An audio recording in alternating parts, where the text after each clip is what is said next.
Abra aí a sua palavra, a sua Bíblia. Atos dos Apóstolos, capítulo 26, a partir do versículo 12. Atos, capítulo 26, a partir do versículo 12. Acompanhem comigo. Versículo 12 diz assim: com isto em mente, parti para Damasco, levando a autorização dos principais sacerdotes e por eles comissionados.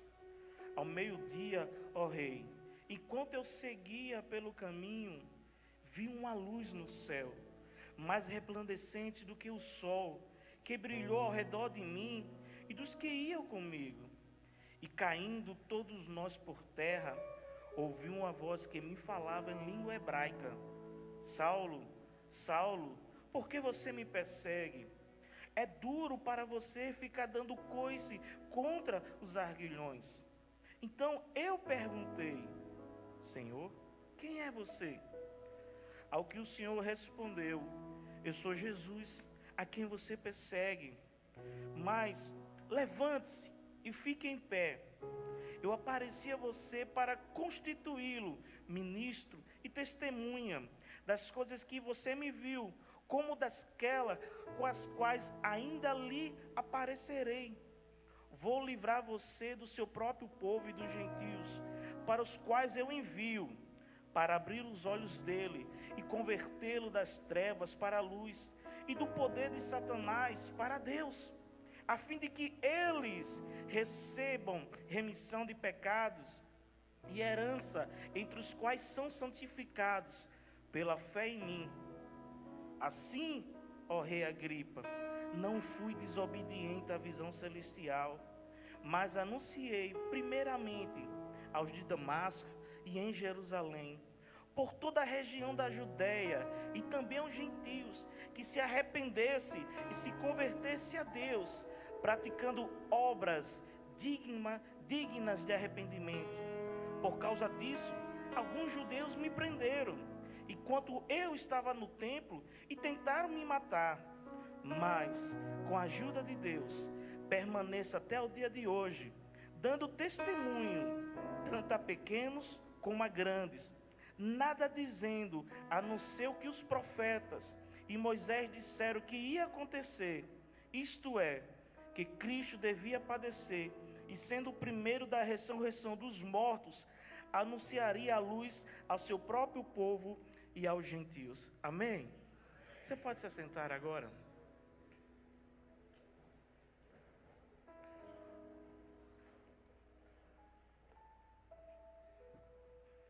Nesse dia, nessa noite, nesse culto de ensino, eu queria trazer essa mensagem nesse texto, com esse tema, da conversão ao chamado para as nações. Da conversão ao chamado para as nações.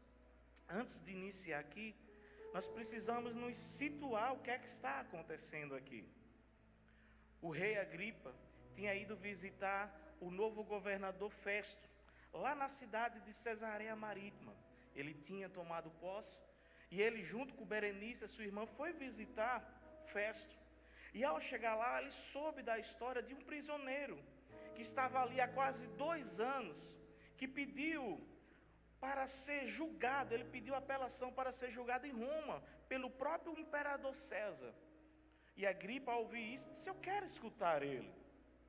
E assim aconteceu no outro dia, uma grande festa pomposa, no grande salão, com os governadores, com as autoridades, naquele palácio, o rei Agripa, com homens e mulheres, todos vestidos com pompas, com suas coroas, a realeza.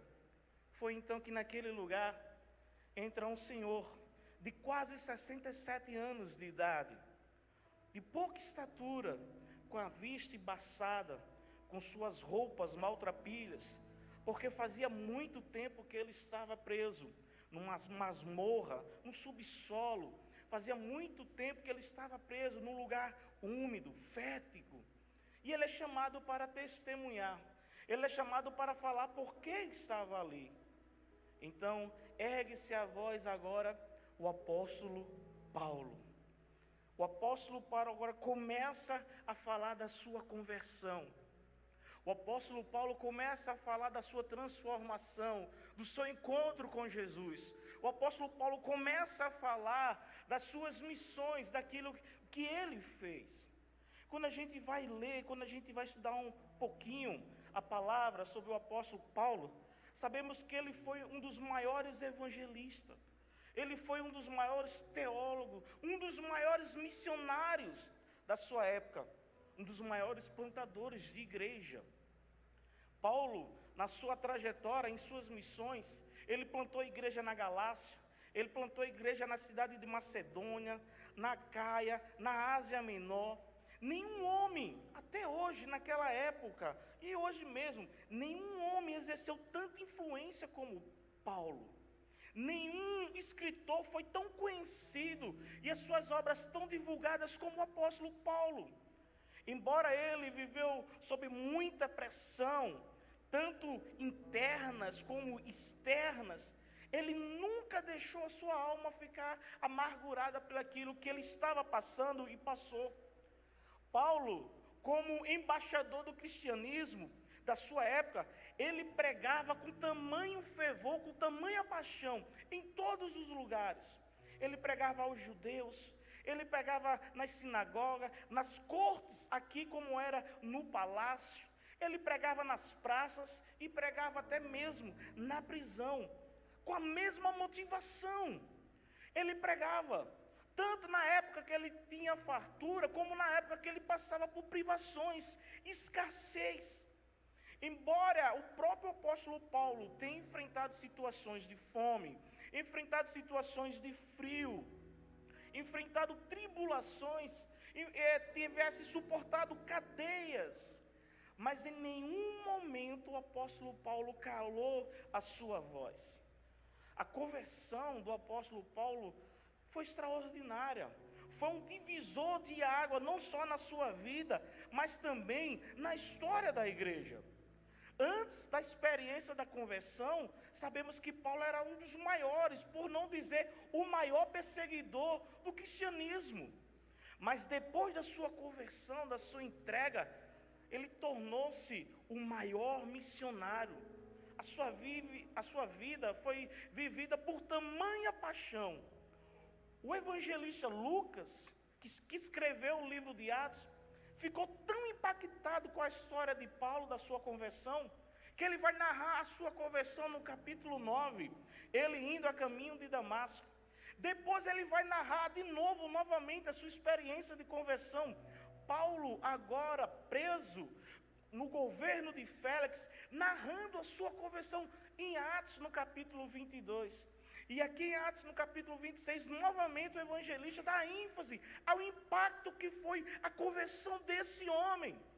Quando ele ficou convertido, quando ele se encontrou com o Senhor, que ele caiu, que ele viu aquela luz, a palavra fala que por 3 dias ele ficou cego.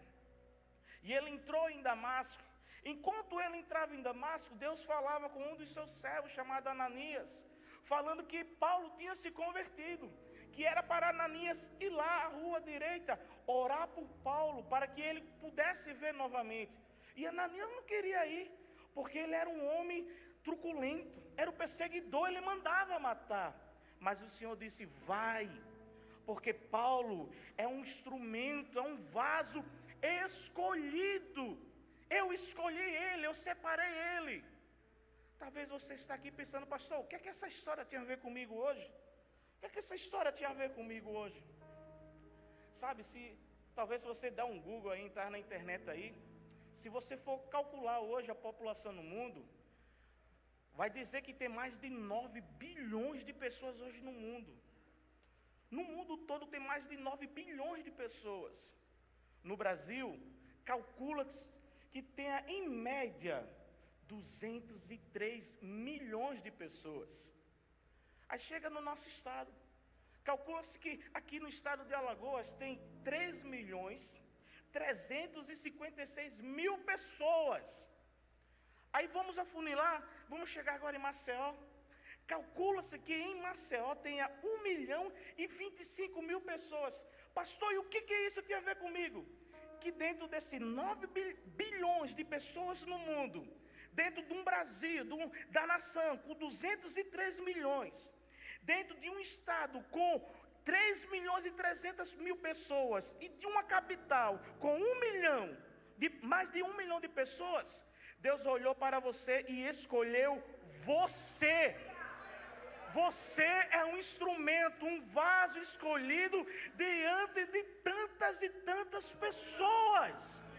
Que honra, que privilégio, que graça de ser escolhido para levar as boas novas do Evangelho. Ser um embaixador do reino, que privilégio é esse seu? Não importa hoje as suas condições físicas, não importa a sua condição educacional, não importa as suas condições financeiras, o que importa é que Jesus olhou para você e te escolheu para ser um vaso escolhido, como Paulo, um instrumento em suas mãos. Por isso, nós precisamos pregar essa palavra, a palavra que é eterna. Só que eu e você não temos a eternidade toda para pregá-la. Nós temos o tempo que vivemos aqui nessa terra para compartilhar assim do Evangelho da salvação. Voltemos para o texto. Está Paulo aqui diante do rei, diante de todos aquela pomposidade, narrando sobre a sua conversão. E a conversão de Paulo é maravilhosa. A gente vê que Paulo não se converteu em uma igreja, não se converteu em Jerusalém perto dos apóstolos, nem foi na Judéia. Ele não teve encontro com nenhum evangelista, nenhum missionário, nada. O próprio encontro de Paulo foi com o próprio Jesus. Paulo não entregou a sua vida a Cristo naquele momento, ele estava perseguindo Jesus. Mas naquele encontro, Jesus arrebatou o coração dele. Paulo tinha saído com cartas, ele queria prender os cristãos, ele queria maltratar, ele queria mandar matar. Enquanto Paulo estava perseguindo os cristãos, tinha alguém que já estava no encalço de Paulo, que era Jesus. Já estava buscando Paulo, porque o próprio Cristo, quando vai narrar a sua história em Lucas, no capítulo 19, lá na casa de Zaqueu, ele vai dizer: eu vim buscar o que estava perdido. Quem não era perdido senão eu e você? Quem não era perdido senão eu e você? Não foi Paulo que foi ao encontro de Jesus, mas foi o próprio Jesus que foi ao encontro de Paulo. A gente vê aqui, não foi Paulo que clamou: Jesus, salva-me. Foi o próprio Jesus que chamou Paulo: Saulo, Saulo. Foi o próprio Jesus que chamou o seu nome. E nós, uma vez, escutamos o Senhor nos chamando, escutamos o seu convite maravilhoso. Lembra lá de Mateus, no capítulo 11, no versículo 28? Vinde a mim todos vós que estáis cansados e sobrecarregados, e eu vos aliviarei. Ainda hoje o Senhor está chamando, ainda hoje o Senhor está estendendo a sua voz, clamando pelo seu nome. Nessa conversão maravilhosa, no caminho de Damasco, no meio da rua, nós podemos dizer assim, a palavra fala que Paulo viu uma grande luz que brilhou ao seu redor. Não foi uma miragem, não foi um êxtase, não foi uma visão subjetiva, não. Foi uma grande luz tão forte. Ele vai dizer até o horário, ao meio-dia. Nós sabemos que meio-dia aqui em Maceió o sol é de rachar. Nesse período não, que nós estamos no inverno. Mas naquele meio-dia, naquela região, brilhou uma grande luz. Eu fico imaginando, uma luz sobressaiu a própria luz do sol. Eles caíram ali por causa daquela luz. Mas aquela luz foi tão forte, que abriu os olhos da alma de Paulo. Tirou a sua visão física, mas abriu os seus olhos espirituais para contemplar quem é Jesus. Você já parou para perceber que quando a gente vai orar, a gente fecha os olhos? A gente fecha os olhos muitas vezes porque a gente não quer ver o que está aqui, não. Porque quando nós fechamos os nossos olhos carnais, é os nossos olhos espirituais que se abrem diante do trono de Deus. Paulo ficou cego 3 dias por causa daquele resplendor, aquela luz, que era o próprio Jesus que estava ali. Jesus ressurreto apareceu para Paulo ali. Quando Paulo tem aquela visão daquela grande luz, a palavra fala que ele caiu por terra. Aquele que estava atrás dos cristãos, que estava querendo prender, aquele que prendia muitas vezes, nesse momento é preso por uma glória extraordinária. Aquele que mandava lançar, mandava jogar muitos na prisão, agora estava dominado. Aquele que se achava o tal por ter tal autoridade de mandar matar, agora estava prostrado ao chão, impotente, porque o Senhor quebrou todas as resistências. Então Paulo ouviu uma voz, aquela mesma voz que falava muitas vezes em sua consciência, quando ele dava a ordem para prender, quando ele dava a ordem para açoitar, e quando ele dava a ordem para matar os cristãos. Aquela mesma voz vem: Saulo, Saulo, por que você me persegue? Isso é duro para você. A voz do Senhor, ela é poderosa. A voz do Senhor, ela despede chamas de fogo.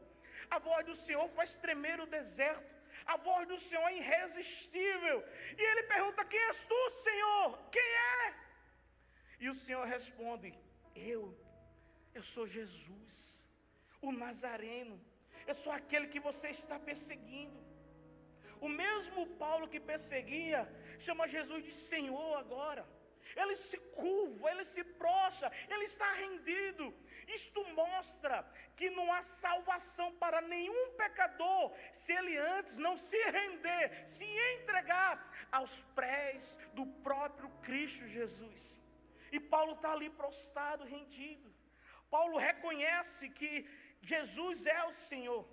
Aquele que muitas vezes ele resistiu, perseguia, agora ele reconhece que ele é aquele que verdadeiramente ressuscitou, aquele que os discípulos pregavam da ressurreição. Ele viu que verdadeiramente Jesus era o Messias que a nação esperava. Aquela luz brilhou em sua alma, iluminou o seu coração, tirou as escamas dos seus olhos espirituais. A sua conversão foi maravilhosa, foi irresistível. Se nós chamássemos Paulo hoje para testemunhar aqui, com certeza ele iria falar desse encontro.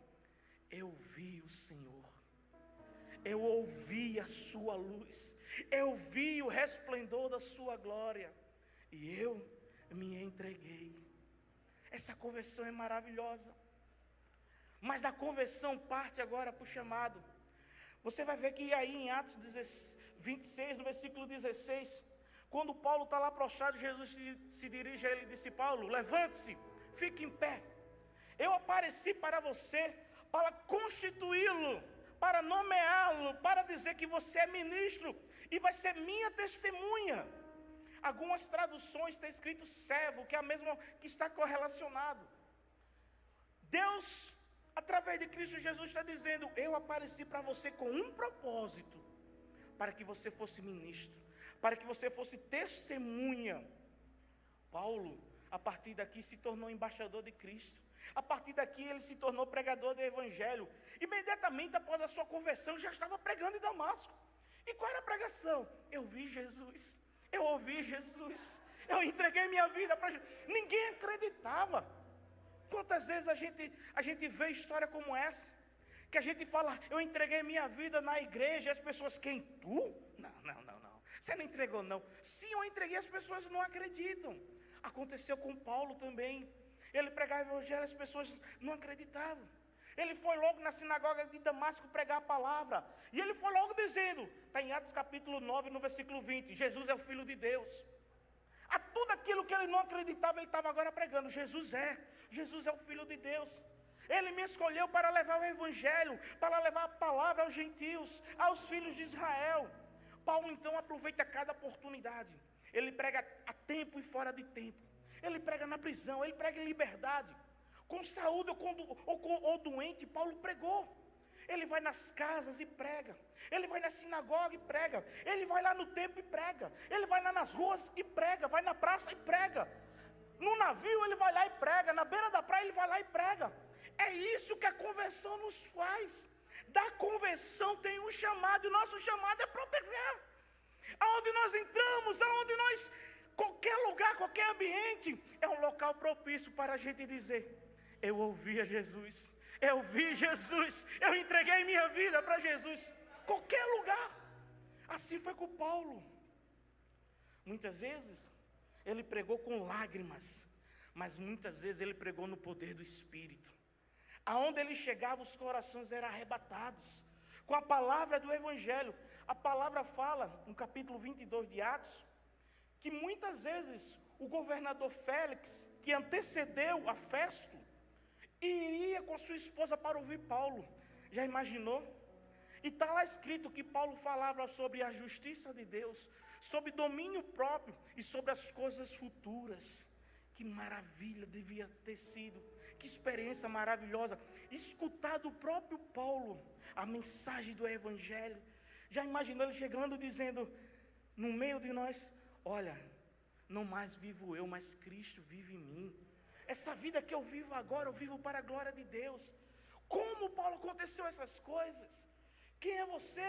E Paulo dizendo: olha, não interessa, eu só sei de uma coisa, é profundo. Oh, profundidade da riqueza, da sabedoria, do conhecimento de Deus. Quão inescrutáveis são os seus caminhos. Quem, pois, lhe deu primeiro para que possa ser retribuído? Eu só sei de uma coisa, porque dele, por ele e para ele são todas as coisas.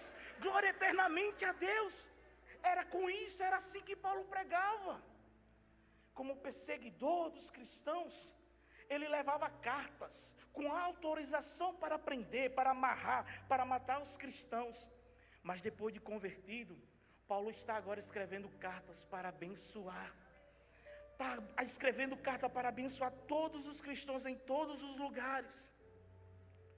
Suas cartas são conhecidas mundialmente.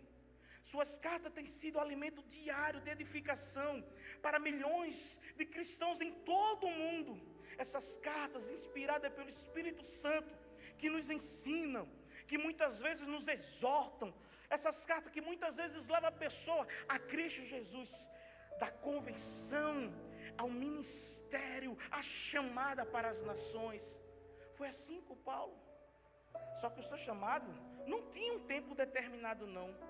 Paulo vai dizer, Cristo vai dizer no versículo 16, que estava constituindo ele como ministro, como testemunha das coisas que ele viu e das coisas que ele ainda iria ver. Tinha muita coisa ainda para frente. O tempo do ministério de Paulo não foi determinado de maneira nenhuma. Paulo teria que falar o que ele viu do passado. Eu vi Jesus, eu contemplei. A palavra fala que ele chegou ao terceiro céu, coisas inefáveis ele contemplou. Ele teria que falar das coisas que ainda ia acontecer no futuro. Quando examinamos isso, Paulo não sabia o que aguardava no futuro. Porque se Deus revelasse tudo para Paulo, talvez ele dissesse: Senhor, eu não quero não. A mesma coisa acontece com a gente. Na nossa conversão, no nosso chamado, se Deus revelasse tudo que a gente iria passar, a gente diria: Senhor, obrigado, mas eu não quero não. É muita luta, é muito sofrimento, é muita perda, é muito lamento. Não dá para mim não, Senhor, essa chamada. E Deus, Jesus deixou bem claro, falou para Ananias: é um vaso escolhido, eu vou mostrar para ele quanto ele deverá sofrer pelo meu nome. E Jesus estava aqui dizendo para ele: você vai falar das coisas que você viu, mas que ainda vão acontecer. A gente vê Paulo lutando contra os poderes da maldade. Paulo lutando contra Satanás. Muitas vezes Paulo lutava contra os vícios judaicos da religiosidade da época. Lutava contra os falsos irmãos, contra a hipocrisia, contra a imoralidade. É só ler a carta de Paulo aos Coríntios, ele pregando lá contra a imoralidade dentro da igreja. Muitas vezes Paulo lutou contra os fanáticos e muitas vezes desleixados, que eram os irmãos da Tessalônica, que não queria trabalhar, mas queria comer. Ele foi lá e repreendeu a igreja. Muitas vezes ele falou contra os judaizantes, querendo colocar aquela doutrina que não era mais doutrina. Nós somos chamados para ser livres, não é mais pela lei, é pela graça. Ele chegou e falou para a igreja de Efésios: não é mais assim, não é mais pela lei, agora é graça de Deus. Ele lutou contra os gnósticos da região de Colosso. E por último, ele lutou no Espírito Santo, no poder do Espírito Santo, contra o seu velho eu. Quando ele diz: o bem que eu queria fazer eu não faço, mas o mal que habita em mim, esse eu faço. Miserável homem que sou, quem me livrará dessa morte? Mas graças a Cristo Jesus. A gente vê Paulo, acima de tudo, lutando em prol do Evangelho. Essa foi a grande luta da sua vida. Quando ele vai escrever as cartas pastorais, e principalmente a sua última carta, ainda lá na prisão, todos nós conhecemos o texto. Ele vai chegar no capítulo 4, no versículo 7. Combati o bom combate, acabei a carreira, mas eu guardei a fé. Era isso. Eu combati, eu vivi, eu completei aquilo que Jesus me disse: você vai sofrer, mas eu estou aqui, e até aqui eu tenho guardado a minha fé. Ele poderia a partir de agora morrer tranquilo, porque havia concluído a sua carreira. Isso era tudo o que importava. O seu chamado não tinha um tempo determinado. O seu chamado era maravilhoso. Quando a gente fala de tempo, é até circunstancial. Porque a gente vê, vou dar o exemplo, Noé passou 120 anos pregando e só conseguiu salvar sua própria família, que já foi muita coisa. 120 anos pregando e não se convertiu uma alma. Ninguém ajudava Noé na construção da arca, apenas a sua família, mas foi salva. E eu sempre digo que a maior tarefa, o maior embate de Noé não foi construir a arca, foi convencer a sua família que Deus deu uma palavra para que ele construísse uma arca, um barco numa terra onde não chovia. 120 anos, diferente de Jonas. Escutamos nesse final de semana agora o pastor Jário. 3 dias percorrendo uma cidade. 3 dias percorrendo. Foi o tempo do ministério de Jonas ali, 3 dias. E depois da sua mensagem, 120 mil pessoas dentro daquela cidade, rei, súditos, até os animais tiveram que jejuar, se consagrar e buscar a graça e a misericórdia do Senhor. 3 dias. O chamado de Deus é por tempo indeterminado. A minha questão é: você é chamado ou você é voluntário em nossas missões? Você é chamado ou você é voluntário? A gente precisa compreender que voluntários não geram frutos. Voluntários ajudam a fazer o trabalho. Precisamos compreender que não estamos aqui para fazer trabalho. Estamos aqui para estabelecer um reino. E estabelecendo um reino, a gente trabalha. O alvo nunca vai ser o trabalho, vai ser os frutos. Há uma grande diferença entre servir e ser voluntário. Por que eu digo isso? Porque o voluntário, ele escolhe aonde servir, quando servir e como vai servir. O voluntário escolhe. O voluntário, ele não depende de Deus. Ele depende das suas próprias forças, da sua capacidade. Deixa comigo que eu sei fazer. O voluntário é assim. O voluntário, ele não aceita a cobrança. O voluntário não se dispõe ao sacrifício. Sabe, irmãos, nós precisamos sim dos voluntários. É necessário sim os voluntários. Mas no estabelecimento do reino de Deus, nós contamos com os servos de Deus. Porque os servos renunciam à sua própria vida para servir, não a homens, não para serem vistos, mas para servir ao próprio Deus. Até um copo d'água deve ser para a glória de Deus. Colocar um copo de água aqui. Os servos é assim. Os servos não esperam pagamentos. Os servos não esperam reconhecimento. Não. Os servos não escolhem aonde servir. Ele aproveita a oportunidade e vai lá e serve. O chamado não é uma escolha. O chamado de Deus é uma atitude de renúncia para cumprir o propósito de Deus. Aprenda isso aqui. Aprenda. Se você ama a Deus, aprenda isso. Quem ama, serve. E quem serve, tem compromisso. E quem tem compromisso, se sacrifica. Quem ama, serve. Quem serve é porque tem compromisso. E quem tem compromisso, se sacrifica. Então nós precisamos, o reino de Deus conta com os servos de Deus. Só que no chamado, Paulo vai compartilhar agora do seu chamado. Ele vai até dizer no versículo 22 que tem contado com a ajuda de Deus. Paulo estava dizendo, muitas vezes eu tenho contado com a ajuda de Deus no cumprimento do meu chamado. A gente vai olhar, a gente pensa que ser chamado, ser escolhido, tudo vai ser veredas, tudo vai ser um bálsamo, mas não é. Lembra do profeta Elias, 1 Reis capítulo 17? Depois dele declarar uma palavra, depois dele pregar, a palavra fala que Deus chega para Elias e diz, Elias, foge, corre, vai para lá, à beira de um rio, que eu já mandei os corvos se alimentar. E lá no rio, a palavra fala que ele bebia daquele ribeiro, que não era nem rio, era um ribeiro de água. Bebia daquele ribeiro, e pela manhã e pela tarde, os corvos traziam pão e carne. Ainda bem que era pão e carne. Então não era pão amassado pelo diabo, não, era pão dado por Deus. Maná fresquinho de manhã e à tarde, e carne. Só que o rio, aquele ribeiro secou. E Deus chega novamente, Elias, agora você vai para Sarepta, você vai para uma casa da viúva, porque eu já mandei ela te sustentar. Elias poderia dizer nessa noite, irmãos, eu passei por privações, mas não me faltou a graça e a misericórdia do Senhor, não. Tinha dia que eu comia bife gorduroso, aquela picanha, mas tinha dia, irmão, que era um salamezinho, mas eu dava glória a Deus. Saber passar por privações. Paulo estava dizendo, eu tenho contado com a ajuda de Deus. Eu tenho contado com a ajuda de Deus. Quando ele está escrevendo para a igreja de Filipenses, todos nós enchemos o peito, proclamamos várias vezes o versículo 13 do capítulo 4. Eu posso todas as coisas naquele que me fortalece. Dizemos isso várias vezes, entonamos até a nossa voz. Eu posso, fechamos a mão.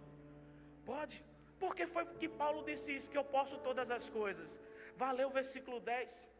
Paulo está escrevendo ao Filipenses, ele está testemunhando, ele vai dizer, olha, não estou dizendo isso porque eu esteja necessitado, não. Pois eu aprendi a adaptar-me a toda e qualquer circunstância. Aí chega no versículo 12, Paulo vai dizer, o apóstolo Paulo, eu sei o que é passar necessidade, e eu sei o que é ter fartura. Eu aprendi o segredo de viver contente em toda e qualquer situação, seja alimentado ou seja com fome, tendo muito ou passando necessidade. Aí ele vai falar o porquê. Porque eu posso todas as coisas naquele que me fortalece. Paulo aprendeu o segredo de viver contente. Ele aprendeu isso, por isso que ele vai falar, eu tenho contado com a ajuda de Deus. No meu ministério, na minha chamada, Deus tem me ajudado. Vai ter momentos, meus irmãos, que muitas das vezes você não vai ter aquilo que você quer, mas você vai ter aquilo que você precisa, vinda das mãos de Deus. Muitas vezes você não vai ter aquilo que você quer, mas você vai poder ter aquilo que você precisa, vindo das mãos de Deus. Paulo está aqui dizendo, eu tenho contado com a ajuda de Deus, eu tenho contado com a ajuda do Senhor. O chamado de Paulo é muito específico, te constituir como servo, como ministro, como testemunha. E o chamado nosso é esse é o nosso chamado, é servir, é testemunhar sobre Cristo. O seu chamado, como Paulo fala aqui, é para abrir os olhos dos outros, para que eles vejam aquilo que você está vendo, que é Cristo Jesus. O seu chamado é para libertar aqueles que jazem em trevas e trazer para a maravilhosa luz, que é Cristo Jesus. O seu chamado é servir, é testemunhar para a gente importante ou para os mais simples. Quando a gente vê a especificação do chamado, é só a gente olhar os homens que antecederam Paulo. O próprio Noé, 120 anos, foi chamado para construir uma arca, pregou sobre a justiça de Deus. A gente não vê Deus falando com mais ninguém para construir uma arca. A gente vê Abraão, quando foi chamado para sair da sua parentela, porque ele seria pai de multidões. A gente vê Moisés sendo atraído pelaquela sarça que pegava fogo e não se consumia, que foi chamado para libertar o povo que estava no Egito. A gente vê Josué, quando Deus fala no capítulo 1, Josué, levante-se, é você que vai fazer esse povo entrar, passar sobre o rio Jordão. Josué enfrentaria guerras, e Deus disse, esse é o seu chamado, Josué. A gente vê mulheres, Débora, que numa ausência de liderança, Deus levanta Débora com ousadia para dar uma palavra de entendimento e de coragem. A gente vê Gideão, num momento com um exército poderoso, e Deus disse, olha, você vai, mas você só vai com 300. Você tem que contar com a ajuda dos poucos. A gente vê Sansão na força do Espírito Santo. A gente vê Samuel, aquele menino que ouvia Deus, e Deus chama ele para liderar, para ser profeta e juiz sobre Israel. A gente vai ver Davi sendo escolhido como rei, como um homem segundo o coração de Deus. Tantos outros. A gente vê o profeta Ezequiel, que estava preso, e à beira do rio Quebar, ele tem uma visão maravilhosa, e quando ele tem aquela visão, ele cai por terra, ou como nós dizemos, caiu na unção mesmo. E Deus disse, coloque de pé, eu vou falar contigo agora, você vai pregar, você vai profetizar lá em Israel, aquela nação rebelde, você vai estar no meio de serpentes e de escorpiões, eles vão fazer cara feia para você, está lá no texto, capítulo 2, mas eles ouçam, não queiram ouvir, você vai pregar a minha palavra. Ministério específico. Pedro e André, Jesus, pescadores de peixe, Jesus agora, mas não, vocês serão pescadores de almas. Paulo, você vai ser o meu instrumento escolhido para os gentios, para levar a minha palavra. E você? Qual é o seu chamado? Deus te escolheu, porque, deixa eu dizer isso aqui, porque não tinha ninguém pior do que você. Isso se chama graça. Isso se chama graça. Você é um vaso de barro, porque a excelência do poder, o tesouro, vem de Deus e não é seu. Mas talvez você está dizendo assim, pastor, o meu chamado, eu não posso exercer o meu chamado por causa da minha profissão. Quem disse isso? O chamado pode estar dentro da sua profissão. A sua profissão, eu aprendi algo tremendo, que a nossa profissão pode ser 4 coisas. A nossa profissão pode ser o nosso aprendizado, a nossa profissão pode ser o nosso sustento, a nossa profissão pode ser o nosso chamado, e a nossa profissão pode ser a nossa oferta. Vamos lá. O aprendizado, quando a gente vê Atos no capítulo 7, versículo 22, vai falar sobre Moisés, que Moisés foi educado na ciência e na sabedoria, na arte dos egípcios. Ele foi educado no melhor ensino que existia na época. A sabedoria egípcia fazia parte de Moisés. Quando ele foge para Midian, ele tinha 40 anos. Passou 40 anos no deserto, pastoreando ovelhas. Ele sabia como era o deserto, os dias do deserto, o calor do deserto, o frio do deserto, os perigos do deserto. 40 anos lá.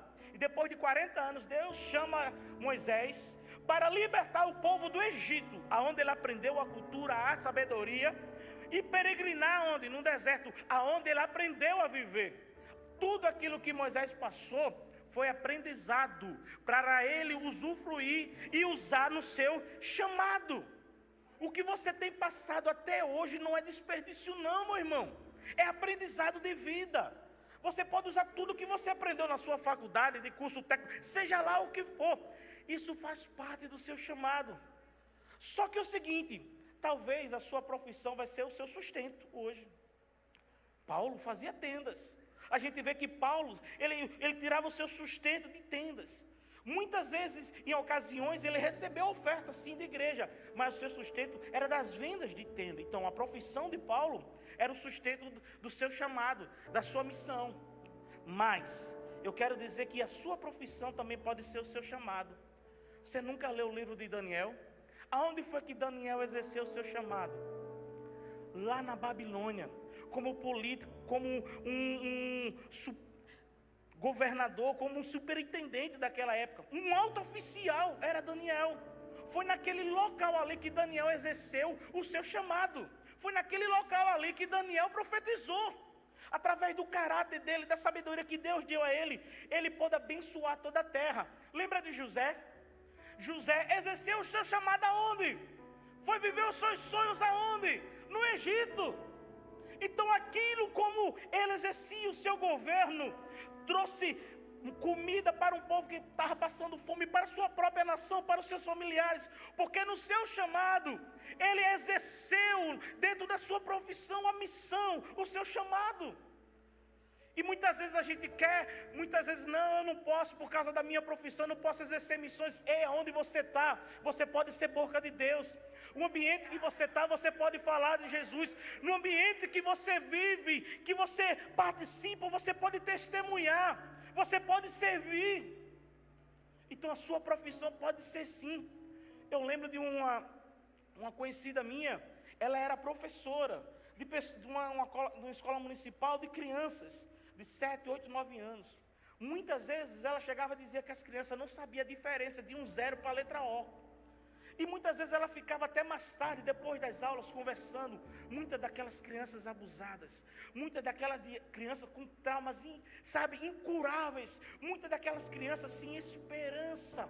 Mas ela sempre tinha uma palavra de Jesus para dar. Ela sempre orava pelas aquelas crianças. Ela estava exercendo o chamado dela dentro de uma sala de aula. Pessoas que muitas vezes você convive, só te dizer, nenhum de nós pastores, evangelistas, nenhum profeta, seja lá, vai ter o contato que você tem. Você é a boca de Deus para essa pessoa.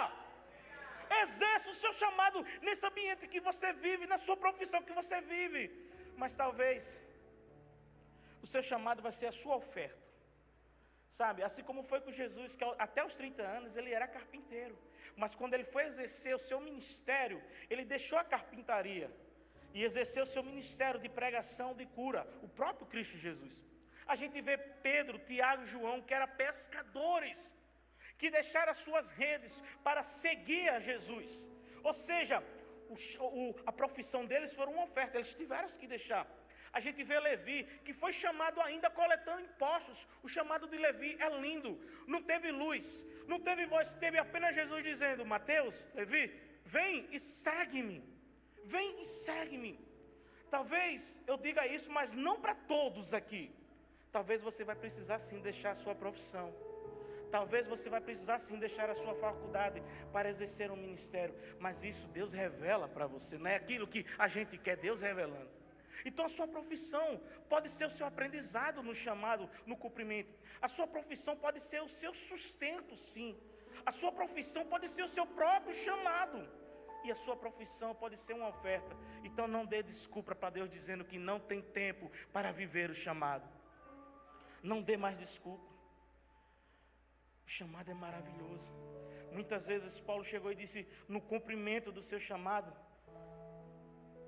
dizemos como eles, de todos os lados nós somos sobrecarregados, nós somos pressionados. É muitas lutas, muitos embates. Aí ele chega escrevendo para a igreja de Coríntios e vai dizer, olha, nós somos pressionados sim, mas não podemos ficar desanimados não. Nós ficamos perplexos, mas desesperados não. Nós somos perseguidos, falam mal da gente, contam mentira da gente, mas nós não somos abandonados pelo Senhor. Muitas vezes nós estamos sim abatidos, mas destruídos não.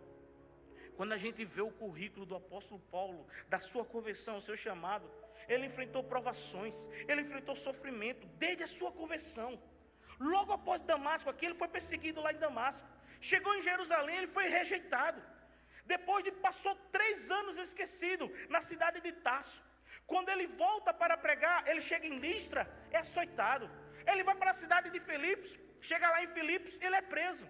De lá ele vai para Tessalônica, quando ele é solto, e de Tessalônica ele é jogado, escorraçado da cidade. Ele vai para Bereia pregar, e de lá ele é enxortado novamente. Vai para a cidade de Atenas, vai pregar lá no Areópago, e lá ele é chamado de tagarela. Esse homem fala demais. Esse homem fala demais. A gente vai ver que de lá ele foi para Corinto, ele foi chamado de falso apóstolo, de impostor. Ele enfrentou feras em Éfeso, foi preso em Jerusalém. Ele está aqui em Cesareia, dando a sua defesa. 2 anos preso. Daqui ele vai partir para Roma e sofre um naufrágio. 270 pessoas quase morrem, mas através da oração de Paulo, Jesus disse para ele: ninguém vai morrer, Paulo. Sofreu um naufrágio, todo mundo chegou à ilha de Malta. Chega lá na ilha de Malta, acontece que todo mundo esbaforido, naufrágio, luta, semanas e semanas no meio do mar. Quando chega lá, pegando lenha, uma cobra vem e pica o braço de Paulo. A gente olha assim, mas que homem azarado. Mas não é azarado, é as lutas, é o sofrimento do ministério. E ele vai chegar na maior capital do mundo, que é Roma, algemado, preso. Mas lá preso, algemado, ele vai escrever uma das cartas maravilhosas. Ele vai para chegar, escrever as cartas aos filipenses. E vai dizer que tudo aquilo que ele passou serviu para o cumprimento do seu chamado. Ele vai dizer lá em Filipenses capítulo 4. Um homem que passou por tudo isso, está falando para aqueles que estavam livres: alegrai-vos. Outras vezes eu digo: alegrai-vos no Senhor. Paulo vai falar de alegria. A gente não vê ele murmurando no seu chamado. Ele não vê reclamando dentro do seu chamado. A gente não vê ele com dúvida do seu chamado. Em meio aos embates, às lutas, ele está firme e ainda está dando palavra de edificação para uma igreja. E nós, que muitas vezes, em muitas dificuldades, em muitos embates, a gente já quer jogar a toalha. A gente já quer abrir mão. Esse negócio não é para mim. E a gente vê Paulo aqui, chegando diante do rei Agripa, dizendo: eu não fui desobediente à visão celestial. Era como Paulo estivesse dizendo assim: eu não desisti, eu sou indesistível. Você precisa entender que o diabo conhece você. Ele sabe o perigo que você é, e por isso ele quer te destruir. Por isso, meu irmão, minha irmã, não perca a visão do chamado da sua vida. Quando você se propuser a dar ao seu coração 100%, saiba que Deus não usa cristãos normais, não. Deus não usa pessoas normais. Ele usa os loucos, os apaixonados, os ousados, que não desistem, que se entregam por inteiro. Os covardes passam dias, semanas em frente a uma televisão, ficam horas e horas presos a um celular, uma rede social. Mas os ousados, apaixonados, não. Eles querem ver o reino de Deus. Ele quer servir. Ele quer ver vidas salvas, vidas libertas. Ele quer cumprir o seu ministério na terra, porque ele não tem tempo para perder com essas coisas. Todo o tempo que ele tem, eu quero vidas, eu quero almas, eu quero pregar. O seu desejo, ele não quer apenas unção, não. Ele quer vidas para Deus, ele quer ver a glória de Deus, não só sobre a vida, ele quer ver todos cheios da glória de Deus.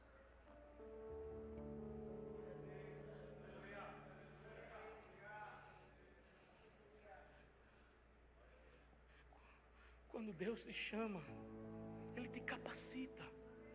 Quando Deus te chama, Ele te envia. Quando Deus te chama, Ele te supre. O Senhor te respalda. Sabe que aquele que é chamado por Deus rompe histórias. Ele rompe com tudo aquilo que possa impedir o seu ministério. Ele tem atitudes radicais. Ele é produtivo, ele quer trabalhar. Ele é submisso à sua missão. Qual é o chamado de Deus para a sua vida? Qual é? Qual é o seu chamado para servir nessa missão apostólica pelas nações que nós temos? Qual é? Sempre vamos encontrar dificuldades, sempre vamos encontrar embates para cumprir o nosso chamado. Por isso, continue continuando a continuar. Continue continuando a continuar. Sempre, sempre, sempre. Quando Paulo vai se despedir de Éfeso, à beira da praia, e o profeta falou para ele: você vai sofrer, você vai ser preso. Ágapo, que era o profeta, ele vai dizer: eu não considero a minha vida preciosa por mim mesmo, não considero nada, desde que eu complete a minha carreira, eu completo o meu ministério que eu recebi do Senhor. E qual foi? Ele vai dizer: de testemunhar o evangelho da graça. Minha oração nessa noite é que Deus derrame uma nova paixão pelo seu ministério, pelo seu chamado. uma unção transbordante. Você não é melhor nem pior, você é apenas diferente. Saiba que tudo que não te derruba, te fortalece. A sua preocupação deve ser em cumprir o seu ministério, e não com o que as pessoas pensam ao seu respeito. O que elas pensam a seu respeito é pensamentos dela. Se preocupe com aquilo que Deus diz. E Deus diz para você nessa noite: você é um vaso, um instrumento escolhido para anunciar entre as nações as minhas obras. Deus quer usar você para as coisas grandes. Por isso, por favor, não murmure, não abandone, não deixe o seu chamado. Não seja precipitado pelo momento que talvez você está vivendo. Se prepare, se consagre. Deus lhe chamou e vai te dar a vitória. Mas você vai dizer: pastor, eu estou cansado. Se você está cansado, aprenda a descansar e não a desistir. Está cansado, aprenda a descansar. O que você passa hoje não é o seu destino, não. É apenas o caminho para cumprimento do seu chamado. Vai ver a vida de Paulo, por tudo aquilo que ele passou, por tudo aquilo que ele enfrentou. Deus foi glorificado. Tudo aquilo que você pode estar sentindo hoje, por favor, não substitua esse sentimento pelo seu chamado. Tenha convicção, apesar de todas as emoções. Talvez quando você tiver dúvida, chegue para o seu coração e diga: descanse em Deus, confie em Deus. Não se torne vítima, talvez, do momento ruim que você está passando. Não alimente os seus medos. Grandes coisas estão por vir. Talvez, se está difícil hoje, está difícil, eu sei. É porque chegou o momento de você se tornar mais forte. Chegou o momento de você se tornar mais forte. O seu chamado muitas vezes não é sobre ganhar. O seu chamado é sobre nunca desistir. Está aqui Paulo. Quem tem chamado é assim. Quem tem chamado às vezes não habita em palácios. Às vezes quem tem chamada vai cuidar de ovelhas lá no deserto. Quem tem chamada está lá malhando o trigo no lagar. Ele procura um amigo. E às vezes quem tem chamada não tem ninguém por perto. Quem tem chamada às vezes enfrenta gigantes. E não vai adiantar você pegar armas emprestadas, não. Não vai adiantar. Porque muitas vezes quando a gente tem chamado, o que nos resta é uma pedra em uma funda. E a confiança em um Deus que não falha.